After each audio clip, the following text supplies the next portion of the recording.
how do you decide to put a price to a course, especially maybe the course had a certain price point offline? Did you just transfer the same pricing online, or how has that experience been?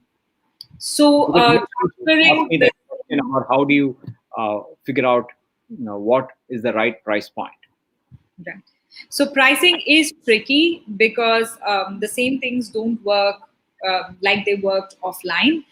So there are various things that have changed so far. So from my experience, like I said, the first thing that you need to do is if you're a teacher looking to go online, you want to have as many online classes under your belt as you can, as quickly as you can. So the way I did that first is I actually just offered free courses.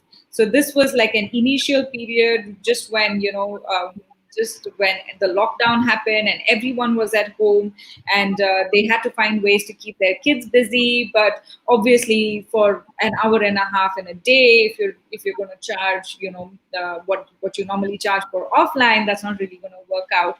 So and again, it was, for me, it was all about establishing the fact that I am a credible online teacher and I've done this before and I know how to handle kids even though they're online.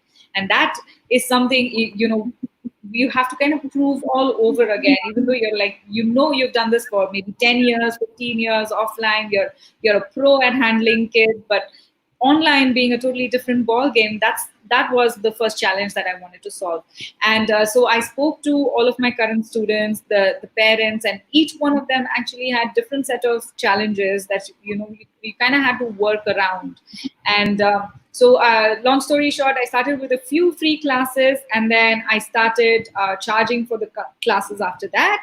Of course, not at 100%, but somewhere definitely above 50%, I would say. So start with somewhere closer to 60-65%, and then see if you can slowly, gradually increase it to meet your. So my goal finally is to match my offline pricing, but it has to be done gradually, is what I feel.